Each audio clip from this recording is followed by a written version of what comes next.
আসসালামু আলাইকুম। HSC 26 batch বাংলাদেশের 90%-এরও বেশি স্টুডেন্ট কলেজে যায় দুইটা কারণে ভাই। এক হচ্ছে স্যার পাস করাবে না, পরীক্ষায় প্রবেশপত্র দিবে না এইচএসসিতে, আর দুই হচ্ছে বাসায় প্যারা দেয়। বাট দিন শেষে দেখা যায় কলেজ আমাদের জীবন থেকে প্রতিদিন প্রায় 6 ঘন্টা ক্লাস টাইম তো কমপক্ষে নেয়, তার সাথে যাতায়াতে যদি 2 ঘন্টা 3 ঘন্টা অ্যাড হয়ে যায় তাহলে ভাই মোটামুটি 8-9 ঘন্টা চলে যায়। এবং মেজরিটি কেস, মানে এইটা 90% না ভাই, এটা 99% কেস হবে যে একটা বাচ্চা যেদিন কলেজে যায় ওই দিন আসলে ওর নিজের কোনো পড়ালেখা বা নিজের প্রতি কোনো সময় দেওয়ার হয় না। দিন শেষে দেখা যায় কলেজের গতিতে চলতেছে, আমার পড়ালেখা আগাইতেছে না, কলেজের সিলেবাস কলেজের নিয়মে শেষ হচ্ছে, সিলেবাস শেষ না হইলেও কোনো রকম টান দিয়ে চলে যাবে, বাট আমার কোনো কিছু হইতেছে না। ইনফ্যাক্ট কলেজের টিচারদের কাছে আমি যখন প্রাইভেটে পড়তে যাচ্ছি আমার কাছে খুব একটা জিনিসটা ইফেক্টিভ হচ্ছে না, কারণ সেম মানুষই দুইখানে ডিফারেন্ট ভাবে পড়ায়, হয়তো বা অনেক ক্ষেত্রে এটা হইতে পারে, বাট তারপরেও জিনিসটা যেটা হয় যে আমার আসলে কাজে আসে না ভাই। কারণ কাজে আসলে কলেজেই হয়তো আসতো, শুধুমাত্র পড়ানোর ধরন একটু চেঞ্জ করলেই অনেক কিছু চেঞ্জ হয়ে যাবে, ব্যাপারটা এরকম না আর কি। তো দিন শেষে দেখা যায় যে পোলাপান যারা একটু অনলাইনে পড়াশোনা করে আগায় যেতে পারতো বা নিজে পড়েও আগাইতে পারতো তাদের পক্ষে সেটা আর হয় না। আমি জানি এই ভিডিওটাতে নেক্সটে আমি যতগুলো কথাই বলবো সবগুলো কথা তুমি একদম ভিতর থেকে রিলেট করতে পারবা, তুমি এই কথাগুলো বলতেও চাইতা বাট বলার মতো সাহস হইতো না। আমি আজকে তোমাকে কথাগুলো বলতেছি কারণ আমি নিজে গণ্ডিটা পাড়ায় আসছি। তবে একটা কথা একদম ক্লিয়ারলি বলে রাখতে চাই, দেখো কম বেশি মোটামুটি সব কলেজেরই সিস্টেম গদবাঁধা এক হইলেও সব কলেজ এক না। আবার সব কলেজকে যদি আমি এক বলতেও চাই, সব কলেজের টিচার কখনোই এক না। এমন অজস্র কলেজের টিচার আছেন যারা খুবই লেজেন্ডারি, যারা অ্যাকচুয়ালি তোমাদের ভালো চায়, তোমাদেরকে পড়াইতে চায়, তোমার ভালো করতে চায়। অনেক ক্ষেত্রেই বাংলাদেশের শিক্ষা ব্যবস্থা কিংবা সিস্টেমের কারণে তাদের পক্ষে সেটা হয়ে ওঠে না। তো জিনিসটা তোমাকে অবশ্যই মাথায় রাখতে হবে, এবং এই কথাটা কিন্তু মেজরিটি কেসেই প্রযোজ্য। আমার কাছে মনে হয় না কোনো কলেজের টিচার তোমাদের ক্ষতি চায়, প্রত্যেকেই ভালো চায়। মেজরিটি কেসে দেখা যায় সিস্টেমটাই এমনভাবে ডেভেলপড কিংবা তাদের পে স্কেলটাই এরকম ভাবে ডেভেলপড যে তার আসলে ভাই প্রাইভেট না পড়ায় চলবে না, এবং কলেজে পড়াইলেও তার পড়ানোর মতো সিস্টেম নাই, অবস্থা নাই, পিরিয়ডের টাইম এরকম, এমন একটা সময় দেওয়া, গ্যাপ এরকম করে দেওয়া যেটা আসলে তার হাতে করার মতো কিছু থাকে না। তো এখানে আমরা শিক্ষকের দোষ কখনোই দিতে পারি না, সেই আস্পর্ধাটাও আমাদের নাই। আমরা অ্যাকচুয়ালি সিস্টেমটাকে দোষ দিব, আমরা অ্যাকচুয়ালি কলেজকে দোষ দিতে পারি। তো চলো আজকে ভিডিওটাতে একদম কাটছাট করে দেখবো যে আমার কলেজ 3 টাইপের হইতে পারে। খুবই ভালো কলেজ যেখানে খুব ভালো পড়ালেখা হয়, সেকেন্ড টাইপ ভালো পড়ালেখা হয় কিন্তু আমি খুব একটা বুঝি না, থার্ড টাইপ কিচ্ছু হয় না, পড়ালেখা হয় না, কিচ্ছু হয় না। কোন কলেজে থাকলে কিভাবে কি করতে হবে, বাসায় কেমনে ট্যাকেল দিতে হবে, এবং কলেজে কিভাবে অ্যাটেন্ডেন্সটাও ঠিক রাখতে হবে, আর এট দ্য সেম টাইম ফাঁকিও দেওয়া যাবে, বাঙ্কও দেওয়া যাবে, টোটাল একটা ভিডিও। আমার কাছে মনে হয় না শিক্ষক হিসেবে এরকম ভিডিও বানানো উচিত, বাট আমি বানাচ্ছি তোমাদেরকে হেল্প করার জন্য। 3টা টাইপের কলেজ দেখা যায়। একটা কলেজ পড়বে একদম টপ টায়ার কলেজ, বাংলাদেশে এটা হাতে গোনা 10টা কলেজ হতে পারে, মানে পুরো বাংলাদেশ মিলাই বলতেছি, শুধুমাত্র ঢাকা না, একদম সবগুলা, মানে ধরো ঢাকা, তারপরে রাজশাহী, চিটাগাং, সিলেট, বিভিন্ন যেসব ডিস্ট্রিক্ট আছে সব মিলাই জিলাই 10 থেকে 12টা কলেজ হবে হাতে গোনা, যারা খুবই টপ টায়ার কলেজ, যাদের পড়ালেখা খুবই কাজে আসে। কিন্তু এখানে একটা ছোট্ট কিন্তু আছে, খুব ভালো পড়ালেখা করলো, যেমন আমি নটরডেম কলেজের একটা স্টুডেন্ট, আমি নটরডেম কলেজের স্টুডেন্ট হলেও বলতে পারি আমি আমার কলেজ লাইফে এমন অনেকগুলো ক্লাস ফেস করছি যে জিনিসগুলো আমার লাইফে না থাকলে বেটার হইতো, এবং এরকম ক্লাস অনেক পাইছি যেগুলোতে আমি নিজে বাঙ্ক দিছি, নটরডেমের ছেলে হয়ে বলতেছি। তো এরকম top college, Notre Dame top college কিনা জানি না, বাট হয়তো বা অনেকেই বলবে। তো এরকম একটা কলেজে থাকা সত্ত্বেও আমি বলতে পারি যে সব ক্লাস মোটেও ইফেক্টিভ থাকে না, আর মেবি এটা পসিবলও না। তো এটা হচ্ছে টায়ার 1 বা টাইপ 1। টাইপ 2 বা টাইপ 2 কলেজে যেটা পড়ে যে ভাই স্যার ঠিক মতোই পড়াচ্ছে কিন্তু আমার আসলে কাজে আসে না, মানে যা বলে ঠিক আছে পড়াইতেছে, সিলেবাস শেষ হচ্ছে, মানে আমার জন্য খুব একটা ইফেক্টিভ না। টাইপ নাম্বার 3 যেটা পড়ে ভাই পড়াই না, কিছুই হয় না, বাট যাওয়া লাগে হুদাই। ঠিক আছে, তো যারা কলেজ গ্যাপ দিতে পারো তোমাদেরকে আমি ভিডিওটা দেখতে বলবো, কারণ কলেজ গ্যাপ দিয়ে তুমি যদি বাসায় ঘুমাও তাহলে তো আর কাজ হলো না, এর থেকে বেটার কলেজে যাওয়াই ছিল। আমি তোমাকে আজকে শিখাবো, তুমি যেই কলেজেই থাকো না কেন, how to make the best use of inter second year life. ঠিক আছে, তো আসো একটা নর্মাল সাইকোলজি তোমাকে বুঝাই, যে ক্যালকুলেশনটা আমি করতাম। আমি কিন্তু নটরডেম কলেজে মেলা ক্লাস বাঙ্ক দিছি, মানে ভাই আমি একদম, মানে এটা এখন বলার কলেজ আছে কাজ আমি গন্ডিটার বাইরে। আমার বন্ধু বান্ধবরাও জিজ্ঞাসা করলে তারা অবাক হয়ে গেছিল। নটরডেম কলেজে একটা সিস্টেম আছে, কারো অ্যাটেন্ডেন্স যদি 85%-এর নিচে থাকে, নিচে, তাহলে তাকে যত পার্সেন্ট নিচে হয়েছে সে কয়েক ঘন্টা মাঠে কিংবা টয়লেটে কাজ করে ওইটা পোষাইতে হয়। একটা সিস্টেম আছে। তো আমার দেখা দেখি দেখা গেছে অনেক ফ্রেন্ডই কলেজ বাং দিছিল। দুঃখের বিষয় ওদের অ্যাটেন্ডেন্স 85%-এর নিচে চলে গেছিল, কিন্তু আমারটা বেশ উপরে ছিল। তো থিং ওয়াজ কি, আমি একটা ক্যালকুলেশন করে কাজ করতাম। ক্যালকুলেশনটা খুব সিম্পল। দেখো, তোমার কলেজে যদি পার্সেন্টেজের এই ঝামেলাটা না থাকে, তুমি এতটুকু পার্ট মোটামুটি 10 সেকেন্ড থেকে 20 সেকেন্ড স্কিপ করে চলে যাও। যাদের কলেজে এই ঝামেলাটা আছে একটা নর্মাল ক্যালকুলেশন করো। ধরো তুমি এই পর্যন্ত ক্লাস করছো এক্স দিন, মানে ক্লাস হইছে টোটাল এক্স দিন, এই পর্যন্ত এটা বাইর করবো কেমনে ভাই? তুমি যে কোনো ওয়েবসাইটে ঢুকো, মানে শিক্ষা বোর্ডের যে কোনো ওয়েবসাইটে ঢুকলেই টোটাল একাডেমিক ক্যালেন্ডার দেখায় দেয়, কয়দিন ক্লাস হয়েছে, কত কর্মদিবস। ঠিক আছে, ইজি জিনিস, বা তোমার কোনো বন্ধুরে বললেও সে বাইর করে দিবে। তো ধরো টোটাল ক্লাস হওয়ার কথা ছিল এক্স দিন, তুমি করছো এন দিন, এটা 100% দিয়ে গুণ করলেই তুমি বুঝবা তোমার পার্সেন্টেজ কত আছে। ভাই আমার এন তো ঠিকঠাক মনে নাই, দরকার নাই। এই 10-12টা ক্লাস মিস দিলেও অ্যাটেন্ডেন্সে আহামরি পার্থক্য হয় না। আমি নিচে চুট্টামি ছিলাম, চুট্টামি করছি, তো আমি জানি তাই বলতেছি, আহামরি পার্থক্য হয় না। তো বেসিক্যালি এরকম একটা ক্যালকুলেশন করে দেখতে হবে তোমাকে যে এত পার্সেন্ট আমার অ্যাটেন্ডেন্স এই মুহূর্তে আছে, দেন বাকি আছে কতদিন, তার বিনিময়ে আমি কতদিন করলে এক্স্যাক্টলি 85 না, আমার মোটামুটি 2% বেশি থাকে, 87% অ্যাটেন্ডেন্স আসতে পারে। এরকম একটা ক্যালকুলেশন তোমাকে রাফলি করতে হবে। এবং ওই যে কয়দিন হইলো, তুমি সবসময় দেখবা দেয়ার are always time for you. তুমি দেখবে তোমার কলেজ হয়তো 5 দিন হচ্ছে, তুমি লাইফে যতই ফাঁকিবাজি করে আসো না কেন, এখনো তুমি যদি নেক্সট 3 দিনও কলেজ করো, 2 দিন যদি বাঙ্কও দাও, তারপরে তুমি দেখবে এই পার্সেন্টেজ তুমি অ্যাভেল করতে পারতেছো। জাস্ট একটু 19-20 করতে হবে তোমাকে, আর কিচ্ছু না। That's it. ঠিক আছে, মেজরিটি পোলাপান দেখা যায় এইসব কলেজের ক্ষেত্রে ক্লাস করে সব করে, কিন্তু দিন শেষে অ্যাটেন্ডেন্সটা নিতে পারে না, টিচারের সাথে ঝামেলা করে, টিচারের সাথে বেয়াদবি করে। এগুলো তো তোমার ভাই নিজের মাথায় একটু ঠিক করতে হবে, তোমার নিজের ইগোটাকে একটু কমাইতে হবে, তাহলে দেখবে ঠিক হয়ে গেছে। তো মোটামুটি এটা হচ্ছে পার্সেন্টেজের গেম।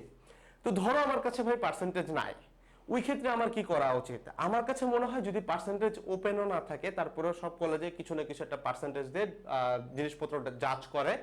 বিশেষ করে দেখবা প্রবেশপত্র নেওয়ার সময় কোনো কিচ্ছু নাই, কোনো পার্সেন্টেজের হিসাব তুমি জানতা না, কিচ্ছু ছিল না, বাট হুট করে স্যার তোমাকে প্রবেশপত্র দিচ্ছে না, কিছু একটা ঝামেলায় ফেলায় দিল। তো এইসব কেসে সবসময় মাথায় রাখবা যে কোনো কলেজের একটা সেফ পার্সেন্টেজ অ্যামাউন্ট হচ্ছে 80%। কিছু কিছু কলেজে 70%ও ধরে, বাট মোটামুটি 70 থেকে 80% অ্যাটেন্ডেন্স তোমার যদি থাকে, তোমাকে ভাই আটকাবে না, এটা একদম লিখে রাখতে পারো। তো তুমি সেফ মার্জিন ধরো 80%। এবার এই 80%টা মেনটেন করার জন্য তোমাকে এখন প্ল্যান করে দেখতে হবে যে সপ্তাহের মধ্যে এক্স্যাক্টলি কয়টা ক্লাস বাদ দিলে আমার এই অ্যাটেন্ডেন্সটা অ্যাভেল করা যায়। বুঝতে পারছো? তো এই ক্ষেত্রে আরো কিছু ক্যালকুলেশন আছে। যেমন তুমি মনে করো, যেহেতু আমি ধরে নিচ্ছি তুমি এই ক্ষেত্রে আমি ধরে নিচ্ছি তুমি টাইপ 3। টাইপ 3 মিন্স তোমার কলেজে কোনো প্রকারের পড়াশোনা হয় না, হইলে ওটা কোনোভাবেই কাজে আসে না, হুদাই তোমার যাওয়া লাগে। এইসব কেসে মাথায় রাখতে হবে, তুমি মনে করো সপ্তাহে 5 দিন কলেজ, তুমি 3 দিন যাবা, 3 দিনের মধ্যে এমন 3টা দিন পিক করবা যে 3টা দিনের টিচাররা তোমাকে অন্য কিছু করতে অ্যালাউ করে। কিরকম অ্যালাউ করে? ভাই মনে করো তোমার একটা কেমিস্ট্রি ক্লাস হচ্ছে, যে ক্লাসটা তুমি কিচ্ছু বুঝো না, I can relate, Notre Damians can relate.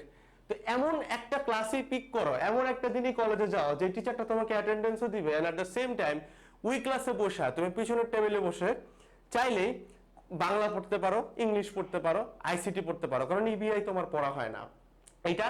অথবা তুমি হয়তো তোমার প্র্যাকটিক্যালের একটা শীট লিখে ফেলতেছো, তোমার কাজ আগায় যাচ্ছে। অথবা তুমি শুরুতে অ্যাটেন্ডেন্সটা দিয়ে, টিচারের অ্যাটেন্ডেন্সের প্যাটার্ন তুমি জানো, শুরুতে অ্যাটেন্ডেন্স দেয়, কিছু কিছু টিচার পরে দেয়, লাস্টে দেয়। তো অ্যাটেন্ডেন্সটা দিয়ে নিয়ে তুমি কমন রুমে বাঙ্ক মারা নিজের মতো ধুমায়া সেই লেভেলে পড়ালেখা দিচ্ছ। এইসব কেসে এইসব দিনগুলাতে যারা, যেসব টিচার এটা অ্যালাউ করে, সেই সব ক্ষেত্রে তোমার যাওয়াটা ভালো। কিছু কিছু টিচার আছে যারা করে কি, একই ক্লাসের মধ্যে 3 বার অ্যাটেন্ডেন্স নেয়, 4 বার অ্যাটেন্ডেন্স নেয়, যেন তুমি বাইরে থাকলেও কট খেয়া যাও। তো এই ক্লাসগুলো তুমি এমনিতেও অ্যাটেন্ডেন্স ধরে রাখতে পারবা না এখানে। তো এগুলো একটু অ্যাভয়েড করে দেওয়াটা বেটার, যদি তোমার একদমই একান্ত কাজে না আসে। গেল। টাইপ 2 এর ক্ষেত্রেও কিন্তু কথা সেমই ভাই। আমি তোমাকে একটা রাফ ফিগার দিব যে ভাই তুমি যদি প্রতি 5 দিনের মধ্যে 3 দিন কলেজ অ্যাটেন্ড করো, তোমার নো ম্যাটার তুমি এতক্ষণ পর্যন্ত লাইফে কি করে আসছো, ইউ আর অলওয়েজ সেফ। তো তুমি চাইলে সপ্তাহ 7 দিন, কলেজ হয় 5 দিন, তুমি যদি 3 দিন যাও, হাতে তোমার 4 দিন থাকে। তার মানে তুমি কলেজ ডেজ পাচ্ছ হচ্ছে 3 দিন, এবং তোমার বাসায় টাইম থাকতেছে 4 দিন। এই 4 দিন হচ্ছে তোমার গোল্ড মাইন। আর এই বাকি 3 দিনে তোমাকে যেগুলো পড়তে হবে সেটা হচ্ছে বেসিক্যালি ইংলিশ, বাংলা, আইসিটি, প্র্যাকটিক্যালের ঝামেলা টামেলা, ঠিক আছে, এইগুলা এইসব জিনিসপত্র এখানে ক্লিয়ার করতে হবে। এইটা হচ্ছে আমি ফলো করতাম। একটা জিনিস সবসময় মনে রাখবা, ইন্টার লাইফ তুমি একটা ম্যাচিউর একটা ছেলে, ম্যাচিউর একটা মেয়ে, সো তুমি তোমার প্রত্যেকটা স্টেপের কনসিকুয়েন্স ভোগ করবা। তার মানে তুমি যদি কিছু ভালো করো ওইটার জন্য যেমন তুমি সুনাম পাবা, খারাপ করলে কিন্তু সবগুলো আঙ্গুল তোমার দিকে ঘুরবে, এটা মাথায় রাখতে হবে। তার মানে আমি অনেক কিছু বুঝা করতাম, যেমন দেখো আমার সময় হচ্ছে আমার বাসা মিরপুর ছিল, কলেজ ছিল মতিঝিল, তো আমাকে মিরপুর থেকে মতিঝিল যাওয়া লাগতো, মেট্রো রেলের কাজ চলতেছিল তখন, সো রাস্তায় গাড়ি চলতো এক লেনে, আপ ডাউনের টাইম লাগতো 5-6 ঘন্টা টোটালে। এটা কিন্তু রিলেট করতে পারে অনেকেই। তো ওই টাইমে দেখা যাইতো আমি বাসে ঘুমানোর চেষ্টা করতাম, কিংবা আমি চাইতাম যে নিজেকে একটু লাইট ওয়েট রাখতে আর কি, খুব বেশি ভারী ব্যাগ নিবো না। তো আমার দেখা যেত ব্যাগের ওয়েট থাকতো টোটাল মিলে 200 গ্রাম। তো আমাকে দেখা গেছে ইংলিশ টিচার দাঁড় করাইছে, তুমি কেন ইংলিশ টেক্সট বুক আনো নাই, তুমি কেন খাতা আনো নাই। কলেজ ভেদে কিন্তু এরকম বিভিন্ন প্যারা আছে, টিচার ভেদেও আছে। তো আমি কিন্তু এগুলো মাথা পেতে ভাই, মাথা নিচা করে যে স্যার আমি ভুল করছি আর করবো না, এরকম করে প্রতি ক্লাসে এক কাজ করতাম। কারণ আমার কাছে ওই কথাটা শুনলে আমার সমস্যা নাই, আমার ইংলিশ টেক্সট বুক পড়ার কিছু নাই, আমার আমার সাইকোলজি বোঝাচ্ছি। তো আমি যদি ইংলিশ টেক্সট বুক না নেই, আমার খুব একটা ক্ষতি হচ্ছে না, তার বিনিময়ে আমার শরীরটা ভালো থাকতেছে আর কি। বিকজ ইংলিশ টেক্সট বুক হয়তো ছোট, বাট সাথে অনেক বই থাকে। যেমন বায়োলজি টিচার যদি বলে তুমি বায়োলজি টেক্সট বুক নিয়ে আসবা, ফিজিক্সের টিচার যদি বলে তমুক স্যারের বই নিয়ে আসবা, সো বই হয়ে যাচ্ছে এতগুলা। তো স্বাভাবিকভাবেই তুমি যদি মোটামুটি 20 কেজি বোঝা পিঠে নিয়ে ঘুরো, এমনি তুমি টায়ার্ড হবা। So you have to think that way. কলেজের ক্লাসের ব্যাপারটাও সেম ভাই, আমি প্র্যাকটিক্যাল করতে যাই ধরা খাইছি, আমার এনডিসিতে রাফ শিট ছিটছে, আমাকে ফাদার পর্যন্ত ডাকছে, পিঙ্ক স্লিপ দিয়ে ডাকছে, ক্লাস করো না কেন, এই করো না কেন। আমরা কমন রুমে ফাদার বলতে যারা বোঝো না, নটরডেম কলেজে যারা হচ্ছে প্রশাসনিক পাওয়ারফুল লোকজন থাকেন তাদেরকে ফাদার বলে, বা তুমি ধরে নাও স্যার। স্যার দেখা গেছে আমাকে দৌড়ানি দিছে কমন রুম থেকে, এই ধরনের ফাইজলামি মজা আমরা করছি, যেটা দেখলে মনে করলে এখন মজাও লাগে। মজা লাগার কারণ আছে, কারণ আমি কমন রুমে বসে ঘুমাই নাই, আমি কমন রুমে বসে পড়ছি।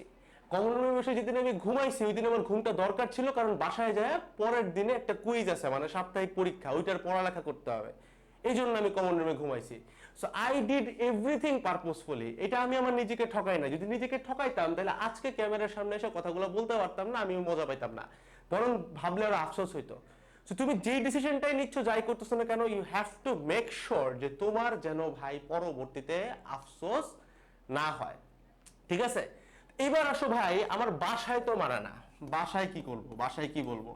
বেসিক্যালি ভাই বাসায় কখনোই মানবে না। এখন আমি যদি যখন কলেজ ভাঙতেছি, এই ভিডিও কি আমার বাপ মা দেখতে পারে না? দেখতে পারে, দেখুক, দেখলে এখন কি সমস্যা? এখন তো আমি বুয়েটে আছি, মোটামুটি পড়ালেখা চালাচ্ছি, এখন তো সমস্যা নাই। বাট ওই সময়কে আমি বাবাকে যাই বলবো যে বাবা আমি কিন্তু আজকে কলেজ ভাঙতেছি, এই কথাটাকে আমি বলবো না, প্রিটি নরমাল। তো তখন ভাই এটা আসলে ট্যাকেল দেয় কেমন? দ্য থিং ইজ, তোমার বাপ আমার বাপ, তোমার মা আমার মা, সবাই নিজের লাইফে সেম কাজগুলো করে আসছে যেটা তুমি করতেছো। তো ব্যাপারটা হচ্ছে চালাক হইতে হয়, স্মার্ট হইতে হয়, বেয়াদব না হয়ে স্মার্ট হওয়া লাগে। সো থিং ইজ, তুমি আজকে কলেজে যাও নাই, দুইটা টাইপের সিনারিও ঘটতে পারে। বাপ এসে একটা বকা দিল, শুনলা, শোনার পরে তুমি তোমার মতো নিজের খেয়ালে পড়ালেখা করতেছো ধুমায়। তোমার বাপ যখন দেখতেছে ছেলেটা সকাল থেকে পড়তেছে, সে কিন্তু এটা নিয়ে আর কমপ্লেন করবে না, কারণ সে নিজে বুঝছে যে না, আমার ছেলেটার মাথায় জ্ঞান বুদ্ধি আছে, গবর না, he can decide, she can decide, ঠিক আছে? এখন তোমার বাপে এসে বললে কলেজে যাস না কেন, তুমি উঠে এই বিল গেটস তো কলেজ থেকে ড্রপ আউট, এই সেই সেই, দেয়ার আর টু ডিফারেন্ট সিনারিওস ভাই, এটা বুঝতে হবে। বেসিক্যালি মেজরিটি কেসেসে আঙ্কেল আন্টি তোমাকে কলেজে না যাওয়ার জন্য বকে, তুমি কলেজে কেন যাও না, এটার মেইন রিজন হচ্ছে আইদার তুমি প্রেম করো, অথবা ফোন চালাও, অথবা তুমি পড়ালেখাই করো না, অথবা পড়ালেখা করলেও তুমি বুঝো না। কেমন বুঝো না? যেমন মনে করো সারাক্ষণ পড়তেছো, যখনই ফোনটা হাতে ধরো আঙ্কেল আন্টি বাসায় ঢুকে, রুমে ঢুকে। এই কেসগুলোর জন্য তো তুমিই দায়ী। তোমার কি দরকার ভাই, তুমি 3টা ঘন্টা টানা কষ্ট করে পড়ছো, তুমি জানো এনি টাইম আব্বু আম্মু রুমে ঢুকবে, তো আর 10টা মিনিট পর পড়তে মন চায় না, মোবাইল সরি মানে বই খুলে বসে থাক, 10 মিনিট বয়, আব্বু আম্মু ঢুকলে দেন কথা বললে, দেন আস্তে করে বইটা রেখে উঠো, দেন মোবাইল চালাও। এটা কিন্তু নর্মাল সেন্স, এটা কিন্তু তুমি না, আমরা সবাই ফেস করছি যে ভাই টানা 3 ঘন্টা পড়ছি, 3 ঘন্টা 1 মিনিটে বাপের রুমে ঢুকছে, আমার হাতে ফোন, বাবাই মনে করছে আমি 3 ঘন্টা ফোন চালাইছি। এটা ঘটছে, but you have to tackle it with your intelligence ভাই। একটু স্মার্ট হতে হবে ভাই, বাপ মারে কষ্ট দেওয়া যাবে না, cause they are the only things that we live for. এটা বোঝার চেষ্টা করো। তারা আমাদের এখানে মানে ভাই কলেজ বুয়েট সব ফেলায় দাও আমার লাইফ থেকে, আমার কিচ্ছু নাই। আমার বাপ মা যদি আলহামদুলিল্লাহ খুশি থাকে, আই এম হ্যাপি ভাই, আমার আর কিচ্ছু লাগবে না। আমি বিশ্বাস করি তোমার ক্ষেত্রে আঙ্কেল আন্টি সেম রোলটা প্লে করে। তার সাথে তোমার ঝগড়া হোক, তুমি কষ্ট পাও, মারুক তোমাকে, যাই হোক না কেন, ইন দি এন্ড তুমি চাও তারা যেন হ্যাপি থাকুক। দ্যাটস দ্য থিং ভাই, that's the common universal thing. তো তাদেরকে খুশি রাখার জন্য যা করা লাগে। সো ভাই বাসায় কেমনে ম্যানেজ দেবো, you know it better than me ভাই, you know it better than me. তুমি জানো আঙ্কেল আন্টিরে কেমনে কি দিয়ে ঠান্ডা করা যায়, ইউ নো ইট। মাঝে মাঝে কথা শোনা লাগতে পারে, কথা শোনা তাহলে ভোরে উঠো, বাপে ভাই ভোরে উঠে, ঠিক আছে তাহলে গভীর রাতে পড়ো, জাস্ট চেঞ্জ ইট ভাই, বুঝতে পারছো? জাস্ট নিজেকে একটু মানে একটু খাপ খাওয়াই নিয়ে চলতে হবে। কলেজ লাইফের প্যারাটাই এটা যে তুমি পুরোপুরি বড় হও না, মোটামুটি বড় হও, বাট ফুল ম্যাচিউরিটিটা বা ফুল ফ্রিডমটা আসে না, যেটা ভার্সিটি লাইফে আসে। ভার্সিটি লাইফে আমি কেন ভার্সিটি যাই নাই এটার জন্য কিন্তু আমি কখনো আমার বাপ মাকে অজুহাত দিতে হয় না, তারা জিজ্ঞেসই করে না, এই ফ্রিডম তারা দিয়ে দেয়, সবার বাপ মা দিয়ে দেয়। বাট কলেজ লাইফে ইউ আর ম্যাচিউরড, তোমার উপরে দায়িত্ব আছে, তুমি জানো 2 দিন পরে তোমাকে হালটা ধরতে হবে, but you don't have the full freedom. এটা হচ্ছে প্রবলেম। সো এখানে নিজেকে নমনীয় রাখতে হবে, যেই দিকে যেমন যায় সেদিকে করে চলতে হবে, ঠিক আছে? So now what you do is, তুমি তো 3 দিন ভার্সেস 4 দিন পাইলা, 3 দিন কলেজে যাচ্ছ, ওই দিনের মতো যাচ্ছে মোটামুটি নর্মাল। 4 নাম্বার দিন তুমি যেটা করবা, তুমি দেখবা ডেসক্রিপশন বক্সে একটা রুটিন আছে, আমি রুটিনটা এখানে আর তুললাম না, কারণ মোটামুটি কম বেশি সবার কাছেই যারা আমার ভিডিও দেখে এটা ডাউনলোড করা আছে। তাও যাদের ডাউনলোড করা নাই, ডেসক্রিপশন বক্স থেকে রুটিনটা ডাউনলোড করে নিবা। এবার ওই রুটিনে তুমি দেখবা এখানে ডে ওয়াইজ ভাগা আছে, ঠিক আছে? বা ওটা নিয়ে ভিডিও আছে, তুমি দেখতে পারো, এরকম ডে 1 ডে 2 দেওয়া আছে। তুমি যেটা করবা, আজকে বসার পরে কলেজের পুরো হিসাবটা করবা, যে কয়দিন তুমি যাবা কয়দিন তুমি যাবা না, এবং এটা তারিখে করবা। যে ধরো 13 থেকে 15 তারিখ তুমি কলেজে যাবা, 16, 17, 18, 19 কোন একটা কারণে তুমি কলেজে যাবা না। যে কয়টা দিন কলেজে যাবা না, ডে 1 কেটে দিয়ে লিখবা 16 তারিখ, ডে 2 কেটে দিয়ে লিখবা 17 তারিখ। আমি কিন্তু ডেটগুলা হাইপোথেটিক্যালি বলতেছি, তুমি যেই মাসে যখন ভিডিওটা দেখে থাকো ভাই, কেটে দিয়ে যেদিন যেদিন তুমি যাচ্ছ না সেই কয়দিন এক্স্যাক্টলি আমি যে রুটিনটা দিয়েছি এটা তোমাকে ফলো করতে হবে। তুমি উদ্ভাসে থাকো, তুমি এসিএসে থাকো, তুমি বন্দি পাঠশালায় থাকো, সেম রুটিনে তুমি যদি ক্লাসগুলো করো, তোমার পড়ালেখা অনেক বেটার হবে। আর আরেকটা জিনিস আমি তোমাকে বারবার বলি, দিন শেষে পড়া যখন তুমি গুছাইতে চাও, গুছানোটা খুব জরুরি। সেটার জন্য ভাই নিজের জন্য একটা কম্প্যাক্ট রিভিশন ম্যাটেরিয়াল ক্রিয়েট করো, যেটার ডাউনলোড লিঙ্কও ডেসক্রিপশন বক্সে দেওয়া আছে। ওইটা একটু ফলো করে পড়তে থাকো। দিন শেষে তোমার যখন পড়া গোছানো থাকবে, কলেজের যে কোনো এক্সামের আগে তোমার কাছে রিভাইজ দিতে সময় কম লাগবে, পরীক্ষা ভালো হবে। পরীক্ষা ভালো হলে ভাই বাসার টেনশন অটোমেটিক্যালি চলে যায়, তখন দেখবে কলেজে যাওয়ার জন্য তোমাকে প্যারা কম দিচ্ছে। এবং তোমার যদি ভাই নাম্বার ভালো থাকে, কলেজের কোনো টিচারও দেখবা তোমাকে ফেল করাইতে চাবে না, করার অপশন নাই। একটা জিনিস জাস্ট নর্মালি মাথায় বুঝো, আমরা ক্লাস 9, 10, 6, 7, 8, 9, 10 এখানে কি দেখছি, যে ভাই স্যার যে নিয়মে ম্যাথ করাইছে ওই নিয়মে না করলে কেটে দিছে। এই সেম জিনিস কি আমাদের ইন্টারে খাটে না? সো 9, 10 এ চাইলেই যেমন টিচার তোমাকে ফেল করাইতে পারতো, ইন্টারে কিন্তু সেম কেস ঘটে না। যেহেতু সেম কেস ঘটে না, তার মানে এখানে হুদেই তুমি কলেজে যাও না দেখে টিচার তোমার ফেল করাই দিবে, এই ঘটনা ঘটবে না। তুমি চ্যালেঞ্জ করে খাতা বাইর করতে পারবা। এটা যে কোনো কলেজে যায়, একটু হ্যাসেল বাট যায়, ঠিক আছে? সো এই কারণে এই ভয় যে শুধুমাত্র টিচার ফেল করাই দিবে দেখে কলেজে না যাওয়াটাও কিন্তু একটা কাইন্ড অফ বোকামি। কারণ তুমি তোমার প্যারেন্টস নিয়ে কথা বলতে পারো, প্যারেন্টসের সাথে বোঝাপড়া কেমন ঠিক করবো ভাই, তুমি রেগুলার পড়ো, রেগুলার রেজাল্টটা ঠিক রাখো। তোমার ছোট ছোট এক্সামগুলোতে তো আর স্যার ফেল করাবে না। তো তোমার বাপ যখন দেখতেছে আমার ছেলে 10টা সিটিতে পাস করছে, খালি পাস না টপ লেভেলের রেজাল্ট করছে, হুদাই আমার ছেলেটাকে ফার্স্ট ইয়ার ফাইনালে কেন ফেল করাই দিল, তখন তোমার বাপই তোমার সাইড নেবে। এই জিনিসটা জাস্ট বুঝো, নিজের বাবা মাকে নিজের পক্ষে খেলাইতে বুঝো, খেলানোর চেষ্টা করো, তাহলে দেখবে দুনিয়া তোমার হয়ে গেছে ভাই, ঠিক আছে? নামাজ কালাম পড়ো, নিজের ধর্মের প্রতি থাকো, দ্যাটস অল অ্যাবাউট ইট। দেখা হচ্ছে নেক্সট ভিডিওগুলোতে, সবাই ভালো থাকবা। আসসালামু আলাইকুম সবাইকে, টাটা।